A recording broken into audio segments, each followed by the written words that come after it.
네, 디모데 전후서 강의 오늘 두 번째 시간입니다. 그리스도 예수께서 죄인을 구원하시려고 세상에 오셨다. 오늘 1장 12절부터 20절까지 본문을 가지고 우리 하나님 말씀 선포하도록 하겠습니다. 12절부터 14절까지 말씀입니다. 나는 나에게 능력을 주신 우리 주 그리스도 예수께 감사를 드립니다. 주님께서 나를 신실하게 여기셔서 나에게 이 직분을 맡겨주셨습니다. 내가 전에는 회방자요, 박해자요, 폭행자였습니다. 그러나 그러한 행동은 내가 믿지 않을 때에 알지 못하고 한 것이므로 하나님께서 나에게 자비를 베풀어 주셨습니다. 우리 주님께서 나에게 은혜를 넘치게 부어주셔서 그리스도 예수 안에서 얻는 믿음과 사랑을 누리게 하셨습니다. 아멘. 우리가 잘 아는 대로 사도 바울은 과거에 예수님 믿는 이들을 핍박했던 그런 자였습니다. 그러나 그것은 단순히 예수님 믿는 그런 신앙인들을 핍박하는 것이 아니라 예수님을 핍박하는 것이다.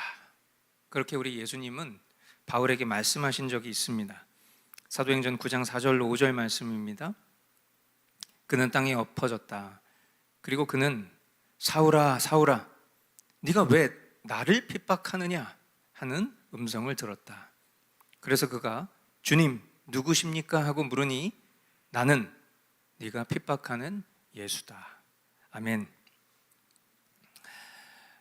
비록 바울의 죄악은 용서받지 못할 만큼 굉장히 큰 죄악이죠. 예수님을 핍박했으니까 그것보다 더 큰 죄가 어디 있겠습니까마는, 그러나 예수님은 바울을 긍휼하게 여겨주셨습니다. 그가 믿지 못할 때에, 믿지 않았을 때에 한 어떤 무지한 그런 죄였기 때문에 정말 어떻게 보면 그가 행한 죄악이 굉장히 크지만, 그러나 우리가 여기서 한 가지 또 조심해야 될 것은 그가 몰라서 했던 죄이기 때문에 주님이 그런 그의 본심을 헤아리셔서 용서하신 것이 아니에요. 만약에 우리가 알고 죄를 지었다면 그러면 어떻게 되겠습니까? 모르고 죄를 지었던, 알고 죄를 지었던 그 본심까지 고려해서 예수님이 그를 용서하신 것이 아니라 전적인 의뢰로 그를 용서하시고 불러주셨다라는 것을 꼭 아셔야 됩니다. 그러니까 바울이 제가 옛날에 잘 몰랐을 때 그런 겁니다. 그러나 주님이 이런 나를 받아주셨습니다. 이렇게 고백했지만, 그러나 그것이 몰라서 한 거면 죄가 아니야, 이 얘기가 아니라 이런 무지한 존재인 나 역시도 죽을 죄인이었지만 주님이 전적으로 은혜로 건져주셨습니다. 그렇게 고백한 것으로 우리가 이해해야 될 줄 믿습니다. 그렇게 예수님을 믿는 이들을 핍박했던 자를 놀랍게도 그리스도의 복음을 전하는 사도로 세워주셨습니다. 이것은 사도 바울에게는 말로 형용할 수 없는 넘치는 은혜예요. 오늘 우리가 찬양으로 고백했죠. 주님의 은혜가 내게 넘칩니다. Your grace is enough. 충분합니다. 저와 여러분에게도 동일한 그런 은혜인 것이죠. 또한 구원받은 자녀로서 그리스도를 전하는 복음의 증인으로서 믿음과 사랑을 누리게 하시는 그런 하나님의 사랑인 것이죠. 이 말씀 앞에 있는 저와 여러분 역시도 과거에는 바울과 같은 사람이었을지 모르겠습니다. 설령 그런 실제된 경험이 없다 할지라도 우리는 하나님을 거역하고 불순종한 그런 죄인의 본성을 가지고 태어났기 때문에 실상 우리가 예수님 믿는 사람들을 핍박하고 또 예수님을 핍박하는 실질적인 경험이 우리의 삶 가운데 없다 할지라도 우리 모두는 다 그런 주님을 거역한 죄인 출신들이죠. 그러나 지금 우리가 하나님의 그 은혜를 어떻게 누리고 있는가, 그것을 생각해 보면 저와 여러분 역시도 넘치는 그런 하나님의 사랑받는 자녀라는 것이 너무나 귀하고 복되다라는 것을 깨닫게 될 것입니다. 나의 어떠함이 아닌 하나님의 은혜가 오늘 나를 살게 하심을 인정하고 그에 합당한 삶, 사도 바울과 같이 복음 전도자로서의 삶을 신실하게 살아갈 수 있는 저와 여러분 되기를 축복합니다. 15절 말씀입니다. 그리스도 예수께서 죄인을 구원하시려고 세상에 오셨다고 하는 이 말씀은 믿음직하고 모든 사람이 받아들일 만한 말씀입니다. 나는 죄인의 우두머리입니다. 아멘. 윤리도덕적으로 또 행실로 범법한 사람이 아니라면 기독교 신앙이 말하는 죄의 정의를 알지 못한다면 예수님을 믿기 전에는 자신을 하나님 앞에서 죄인입니다 라고 인정할 만한 사람은 많지 않을 것입니다. 성경이 말하는 죄가 무엇입니까? 그것을 우리가 한마디로 정리하자면 하나님을 하나님으로 인정하지 않는 것, 그것이 죄입니다. 하나님을 창조주로 또 주권자로 인정하지 않고 자신을 주인으로 두고 살아가는 것이 성경이 말하는 죄입니다. 바울은 자신의 열심으로 예수님을 믿는 이들을 핍박하였으나 그것이 자신이 주인으로 믿고 섬기는 하나님을 핍박하는 사실이라는 것을 알지도 못한 채 죄를 짓는 그런 우둔한 존재였습니다. 하나님의 은혜가 그런 그의 우둔한 심령을 밝혀주시지 않았더라면 그는 일평생 그런 죄인으로 살다가 영벌에 처해졌을지도 모르겠습니다.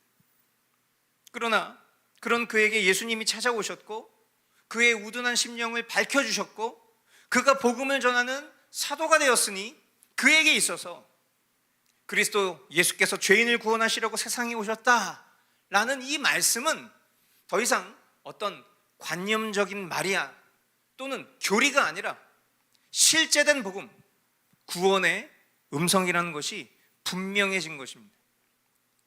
그러니까 자신 있게 외치는 것입니다. 나는 죄인의 우두머리입니다. 우리가 개역개정판에 죄수 중에 죄수 그런 표현을 쓰죠. 죄인의 우두머리다 그렇게 말을 합니다. 여기서 바울은 자신이 어떤 다른 사람들보다 특별히 더한 어떤 죄인으로 말하는 것이 아니라 죄의 본질을 깊이 깨닫게 된 그 자의 고백을 드린 것입니다. 성령님께서 그의 심령을 조명하시지 않았더라면 저와 여러분들의 심령을 성령께서 조명하시지 않았더라면 결코 우리는 우리 자신이 죄인이다라는 것을 깨달을 수 없을 것입니다. 자신의 죄를 아는 그 깊이만큼 그리스도의 은혜가 더욱 절실하게 필요함을 깨닫게 되는 것이죠. 그래서 우리가 예수님 필요합니다 이런 표현들을 쓰고 또 노래로도 부르지만 그 예수님이 필요하다라는 우리의 고백은 단순히 그냥 우리의 삶의 어떤 위로, 평강, 내 삶의 어떠한 힘 이런 것들을 위해서 예수님이 필요하다라는 그런 측면의 차원의 것이 아니라 어떤 천국 가기 위한 그런 천국행 티켓 수준이 아니라 이 사도 바울과 같이 자신이 죄인이라는 것을 인정했을 때에 그 죄와 사망으로부터 건져질 수 있는 그 어떠한 힘도 나에게 없다는 것을 깨닫게 되었을 때에 죄인을 구원하시기 위해 이 땅에 오신 그 예수님이 필요합니다라는 절박한 고백으로부터 나오게 되는 것이죠. 우리가 오직 예수님만이 소망이십니다. 예수님만이 나의 모든 것이십니다. 뭐 이런 식의 표현들을 할 때에 또 그렇게 찬양할 때에 그것이 어떤 의미인지 알고 고백하는 은혜가 있기를 축복합니다. 단순히 말과 표현이 좋아서 하는 종교적 표현이 아니라 정말 그렇기 때문이고 정말 오직 예수뿐이고 정말 예수님만이 나의 유일한 소망이시고 정말 예수님이 나의 모든 것이라는 그 고백을 우리가 알고 할 수 있게 되기를 바라요. 16절로 17절 말씀. 그러나 하나님께서는 나에게 자비를 베푸셨습니다. 그 뜻은 그리스도 예수께서 끝없이 참아주심의 한 사례를 먼저 나에게서 드러내 보이심으로써 앞으로 예수를 믿고 영생을 얻으려고 하는 사람들의 본보기로 삼으시려는 것입니다. 영원하신 왕, 곧 없어지지도 않고 보이지도 않는 오직 한 분이신 하나님께 존귀와 영광이 영원 무궁토록 있기를 빕니다. 아멘. 아멘. 지금 이 본문의 말씀은 사도 바울의 고백이지만 이것이 결국 저와 여러분들이 살아가야 할 삶의 목표입니다. 엄밀히 말하면 우리가 살아가야 할 목표, 내가 설정한 목표라기보다는 하나님께서 우리를 창조하신 목적, 한마디로 이것을 우리는 비전, 그렇게 부릅니다. 저와 여러분들은 각자의 꿈을 가지고 살아갑니다. 그러나 그 각자의 꿈도 큰 틀에서는 하나님의 이 비전 안에 담겨져야 하는 것입니다. 우리 모두는 한 비전을 소유해야만 합니다. 비전이라는 것이 내가 설정한 것이 아니라 하나님께서 사람을 창조하신 목적이기 때문에 저와 여러분들은 한 비전 안에 있어야 합니다. 자신이 의지로 세운 꿈은 다를 수 있지만 하나님이 우리를 창조하신 목적은 명확하게 하나이기 때문이에요. 하나님이 우리를 창조하신 목적, 그 비전, 그게 뭡니까? 그것은 크게 두 가지로 압축될 수 있겠습니다. 첫째, 앞으로 예수를 믿고 영생을 얻으려고 하는 사람들의 본보기로 삼으시려는 것. 지금 이 본문에 나와 있는 워딩 그대로입니다. 앞으로 이제 예수를 믿게 된 사람들, 영생을 얻으려고 하는 사람들의 본보기를 나로 삼으시려고 하는 것이 비전이에요. 내 비전. 두 번째 뭡니까? 영원하신 왕, 곧 없어지지도 않고 보이지도 않는 오직 한 분이신 하나님께 존귀와 영광을 영원 무궁토록 돌리는 것. 이것이 저와 여러분들의 비전입니다. 이것을 사도 베드로는 이렇게 표현합니다. 베드로전서 2장 9절, 너무 유명한 말씀이죠. 우리 같이 한 목소리로 한번 읽어보도록 하겠습니다. 그러나 여러분은 택하심을 받은 족속이요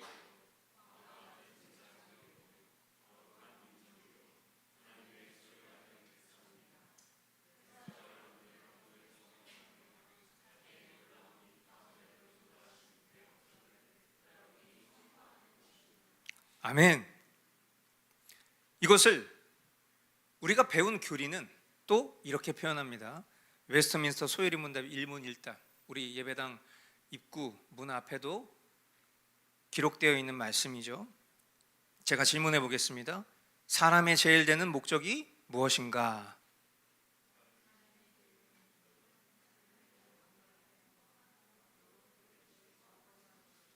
아멘. 지금 우리가 오늘 본문 말씀을 읽었고, 그리고 그 말씀에서 제가 해설을 했고, 그리고 그 해설된 말씀을 또한 베드로전서 말씀을 통해서 확인했고, 그리고 우리가 배운 교리로도 확정했습니다. 비전이라는 것은 각자가 세운 비전이 아니에요. 이렇듯 하나님이 우리를 창조하신 그 존재의 목적 자체가 비전입니다. 그러니까 사실은 너의 비전이 무엇이냐? 이렇게 질문하는 질문 자체가 틀린 거예요. 너는 비전을 발견했어? 이렇게 질문하는 것이 맞죠. 하나님이 창조하신 너의 목적을 너 지금 알고 살아가고 있어? 이렇게 질문하는 게 맞는 것입니다. 그런데 우리가 세상을 살면서 가만히 보면 세상의 기준과 또 원칙은 철저하게 반성경적이라는 것을 곳곳에서 발견하게 됩니다. 세상은 우리가 잘 알다시피 공중 권세 잡은 사탄의 영향력 아래 있습니다. 그 옛적 에덴 동산에서 그랬던 것처럼 변함없이 이 세상의 원칙은 철저하게 하나님이 아니라 나를 주인 삼게 하는 것이 이 세상의 원리입니다. 저와 여러분들이 하나님을 주인으로 믿고 섬기는 사람들이에요. 그런데 하나님께서 우리를 잠시 이 세상에 두셨습니다. 그럼 우리는 하나님 나라의 백성인 정체성을 가지고 이 세상을 살아갑니다. 그러니까 어쩔 수 없이 때로는 우리의 믿음이 연약하면 우리는 두 주인을 섬기게 되어 있는 거예요. 하나님을 주인이라고 말하는데 동시에 이 세상 속에서의 원칙인 나를 주인으로 살아가고 있는 그런 두 주인을 섬기는 순간들을 발견하게 되는 것입니다. 세상은 뭐라고 말하죠? 네 마음대로 해. 너가 바라는 대로 살아. 누구 눈치 보지 말고 네 미래를 펼쳐. 그런데 안타까운 것은 세상은 그렇게 얘기할 수 있어요. 그런데 기독교 신앙 안에도 교묘하게 말씀을 자기 중심적으로 재해석하거나 바른 교리와 바른 성경으로 신앙하지 않고 어떤 자신의 느낌과 감정으로 신앙하는 이들은 비전이라는 단어에 대해서도 함부로 말하고 가르치는 것을 보게 됩니다. 미래를 준비하는 청소년들과 청년들에게 기독교 문화에서 말하는 어떤 비전 특강, 진로 특강 이런 강의들을 보면 결국 지금 이 비전의 바른 정의도 알지 못한 채 세상이 말하는 비전의 정의를 가지고 성경을 끌어와서 이야기를 하니까 결국 비전의 설정 자체가 자기 자신이고 이왕 꾸는 꿈 크게 꾸세요. 우리 하나님 백성들이잖아요. 하나님 반드시 우리의 기도에 응답하실 거니까 여러분 하고 싶은 거 이왕 꾸는 꿈 크게 꾸면 주님이 그거 다 들어 역사하실 줄 믿습니다 막 이러면 아멘 할렐루야 막 다 난리를 치는데 정작 결론을 보면 세상 속의 성공과 번영을 이 비전이라는 단어에 녹여서 그럴싸하게 전하는 것일 뿐 성경이 이야기하고 있는 하나님 우리를 창조하신 목적과는 상관없는 결국에는 이 세상에서 잘 먹고 잘 살고 성공하고 영향력 있고 그런 사람 만드는 특강, 그런 강의, 그런 설교들이 넘쳐나고 있어요. 신앙 좋다는 연예인들의 간증이나 성공한 그리스도인들의 간증 안에도 사실 이런 형태의 말들이 깊이 담겨져 있다는 것을 우리는 심심치 않게 발견하게 됩니다. 그리고 그렇게 생산된 말들은 다양한 기독교 서적과 또 콘텐츠들을 통해서 우리 무의식 속에 자리 잡히게 되는 거예요. 성경이 말하는, 사도가 말하는, 교리가 말하는 그런 말보다 이런 뿌리 없고 듣기 좋은 말들의 어떤 비전의 정의가 우리의 삶의 정의가 되어서 우리 삶을 지탱하고 있는 것입니다. 그러나 여러분 기억하십시오.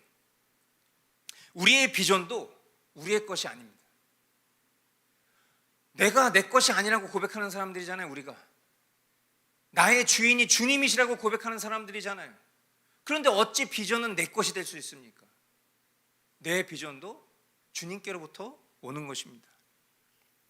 그리고 이 비전은 단순히 우리의 어떤 성공이나 욕망이 아니라 주님께서 우리에게 주신 은사와 또 어떤 직업적인 소명까지도 다 포함해서 모든 것이 다 하나님을 영화롭게 하고 복음을 증거하는 데 두어야 하는 것입니다. 그리고 이 비전은 오늘 사도 바울이 말한 것처럼 앞으로 예수님을 믿게 될 이들이 우리의 삶의 그 정체성, 그 비전을 보면서 예수 믿는 사람들은 저렇게 살아가는 것이구나 라는 본을 보여주는 것이고 또한 우리의 삶의 모든 것들을 통해서 하나님 한 분만을 영화롭게 하는 그런 것이 바로 저와 여러분들의 동일한 비전이다 라는 것을 기억하실 수 있게 되길 바랍니다. 이 비전 위에 각자에게 주신 재능과 은사를 발휘해서 꿈도 갖고 그리고 그것을 이루며 사는 것이 결국 삶의 예배자인 것이고 그것이 바로 복음의 증인된 삶이다 라는 것을 명확히 하실 수 있게 되기를 바랍니다. 이어지는 18절로 20절 말씀. 아들된 디모데여, 이전에 그대에 관하여 내린 예언을 따라 내가 이 명령을 그대에게 내립니다. 그대는 그 예언대로 선한 싸움을 싸우고 믿음과 선한 양심을 가지십시오. 어떤 사람들은 선한 양심을 버리고 그 신앙생활에 파선을 당하였습니다. 그렇게 된 사람 가운데 두 사람이 바로 후메네오와 알렉산더입니다. 나는 그들을 사탄에게 넘겨주었습니다. 그것은 내가 그들을 응징해서 다시는 하나님을 모독하지 못하게 하려고 한 것이었습니다. 아멘. 사도 바울은 이 디모데에게 믿음과 선한 양심을 가져라, 그렇게 말합니다. 믿음과 선한 양심을 가져라. 믿음, 선한 양심, 결국 이것을 보존하는 것이 우리가 신앙을 지키는 선한 싸움인 것입니다. 그러나 어떤 이들이 이런 믿음과 선한 양심을 버리고 그 믿음에서 파선했다고 합니다. 그리고 그런 이들의 실명을 거론했어요. 후메네오와 알렉산더라는 사람이에요. 이 사람들의 이름을 굳이 우리가 알 필요는 없습니다만 성경이 아예 박제를 해놓은 거예요. 요즘 표현대로 하면 교회 안에 이 믿음과 선한 양심을 지키지 못하고 출교된 사람의 이름을 기록했고, 그 이름이 지금 이렇게 2000년이 지난 오늘날 이 2025년 강단에서 한국 교회에서 믿음을 지키지 못한 두 사람의 이름을 우리는 보는 것입니다. 만약에 오늘날 우리가 이렇게 조치한다면 그 교회는 100% 비난받을 것입니다. 그렇죠? 야, 사랑 없는 교회. 야, 어떻게 저렇게 말씀대로 살지 않았다는 이유 때문에 저렇게 실명을 밝히고, 그리고 교회 공고문을 붙이고 교회에서 쫓아내고, 어떻게 이런 일이 있을 수 있지? 그러지 않겠어요? 지금 이것은 시행된 권징을 통해서 출교된 성도가 2명이 있다. 이 후메네와 알렉산더라는 사람입니다. 이 사람과 교제 금지입니다. 이 사람은 이제 기독교 신앙인이 아닙니다. 우리 교회에서 내쫓았습니다. 그렇게 말하는 거예요. 그것을 사도 바울이 뭐라고 표현했어요? 나는 그들을 사탄에게 넘겨주었다. 이 말이 무슨 사도 바울이 천국과 지옥을 보낼 수 있는 그런 권한이 있다는 그런 의미가 아니라 제명 출교됐다, 그것을 이렇게 표현한 것입니다. 여러분, 우리가 교회론을 통해서 배운 중요한 사실이 있어요. 살아있는 교회의 특징이 뭡니까? 말씀이 있고 성례가 있고 뭐가 있어야 돼요? 권징이 있어야 돼요. 날마다 우리가 주님께로부터 멀어진 그 자리로부터 주님께로 돌아가는 것을 뭐라고 말하죠? 회개라고 말하죠. 그래서 이 회개란 단어는 굉장히 아름다운 단어고 복된 단어입니다. 그렇잖아요? 우리 계속 죄 가운데 머물러 있는 게 아름다운 겁니까? 아니죠. 날마다 회개하십시오, 이 얘기 들으면 굉장히 불편할지 모르겠지만 사실 그 얘기는 너무 복스러운 단어라는 거예요. 우리가 죄 가운데 머물러 있던 우리의 심령이 주님께로부터 돌이키는 것을 강청하는 표현이기 때문에 이거 얼마나 복스러운 표현입니까? 마찬가지죠. 권징이라는 이 단어는 교회가 주님의 말씀을 기준으로 바르게 서 있다라는 그런 복된 단어로 우리는 인식해야 될 것입니다. 질병에 걸렸는데 병원에 가서 치료받지 않아요. 그럼 그 병이 낫습니까? 자연 치료되는 경우들도 있겠죠. 그러나 병에 걸렸으면 치료를 해야 됩니다. 저 주사 맞기 싫어요, 저 약 먹기 싫어요, 이래서 병원 안 가면 본인만 손해예요. 사랑스러운 자녀가 있습니다. 근데 이 자녀가 부모를 경외하지 않고 하나님의 말씀을 사랑하지 않고 세상을 사랑하고 지 멋대로 행동합니다. 너무 사랑스러우니까, 나는 내 사랑하는 자녀를 끔찍히 사랑하니까 그냥 때가 되면 알아서 다 잘하겠지 뭐. 그럼 그 자녀가 알아서 잘합니까? 훈육하지 않으면 절대로 그 자녀는 고쳐지지 않아요. 교회가 죄에 오염됐습니다. 그런데 그 안에 모여있는 신자들을 사랑이라는 이름으로 내버려 두는 것은 결코 참된 심령, 참된 가정, 참된 교회라고 말할 수 없을 것입니다. 주님의 말씀을 따라 선한 싸움을 날마다 이루고 바른 믿음 위에 선한 양심을 가지고 행하는 사람, 그런 교회야말로 믿음의 바통을 넘겨주기에 충분한 비전의 사람, 신실한 일꾼인 줄 믿습니다. 여러분, 우리가 이런 말씀들을 볼 때에 그냥 단순히 어떤 교훈 한 줄 얻는 것으로 그치면 안 돼요. 하나님, 우리가 살아가는 실질적인 신앙의 삶에서 필요한 것들을 우리에게 이 말씀들을 통해서 가르쳐주고 계십니다. 저와 여러분들이 어떻게 살아야 되는지, 무엇을 믿어야 하는지, 무엇을 실천해야 되는지. 그러나 여전히 우리는 우리의 제멋대로, 소견대로 하나님의 말씀을 해석하고 이해하고 싶어하는 경향이 여전히 너무나도 많습니다. 더 나아가 하나님께서 우리에게 이와 같은 본문을 허락해 주셨다면 이것은 그냥 단순히 사람이 설정한 그런 질서에 따른 말씀이라기보단 하나님, 우리 각자의 심령 가운데, 우리의 실질적인 삶 속에서 지금 우리가 돌이키고 회개하고 주님의 말씀 가운데로 나아가기를 원하는 그런 하나님의 분명한 뜻이 당연히 담겨져 있다고 생각하셔야 될 것입니다. 사랑하는 성도 여러분, 사도 바울은 자신을 죄인의 우두머리 이렇게 고백했어요. 그러나 동시에 그는 은혜의 본보기가 되었습니다. 참 놀라운 일이죠. 자신 죄인의 우두머리라고 표현했는데 그를 본 사람들은 하나님 은혜의 본보기로 보게 된 거예요. 하나님께서 그를 세우셔서 이후에 믿게 될 사람들의 소망을 얻을 수 있도록 바울을 삼아주셨죠. 저와 여러분도 마찬가지입니다. 저와 여러분들이 죄인이었지만 우리는 은혜로 구원받았고 이제는 복음의 본보기가 되어서 세상 가운데 서야 돼요. 그게 바로 우리의 참된 비전입니다. 지난번에 제가 말씀 중인가요? 아니면 교리 가운데였나요? 한번 주중에 제가 복음 전한 분을 이야기한 적이 있었는데 어저께 그분이 또 저를 찾아오셔서 말씀에 대한 그런 사모함을 이야기하셨습니다. 전 참 놀라운 일이라고 생각합니다.